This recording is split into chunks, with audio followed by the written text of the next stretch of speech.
দাদু সুপারির চারা নেব, বলো। গাছে ফল হলে দাম দেব। হ্যাঁ, মৌসুমী আর ভগবতী একই তোমাদের মতিগতি। হ্যাঁ, সুপারির চারা নেবে তো দাম দেবে না, ব্যস্তভাবে বলছো তোমরা আমার বাড়ি কবে যাবে।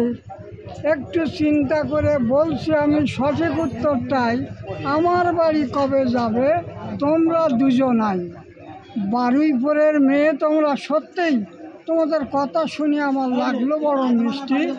জ্যৈষ্ঠের শেষে যেও তোমরা, যখন নামবে বৃষ্টি, নিও চারা দিও না দাম, গাছে ফল হলে দাম দিও।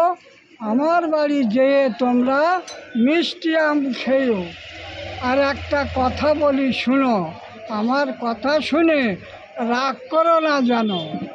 বর্তমানে তোমাদের মানানসই ছেলেরা যদি বলে আমরা প্র্যাকটিক্যালে যাব, গ্লোরিয়াস রেজাল্ট হলে আমরা ম্যারেজ করিব, তাদের কথা শুনে তোমরা সঠিক উত্তর দিও। আমার ছাড়া তোমরা যত পারো নিও, যেও কিন্তু যেও। তবে হ্যাঁ, গাছে ফল হলে পরে আমার চারার দামটি কিন্তু দিও, যেও।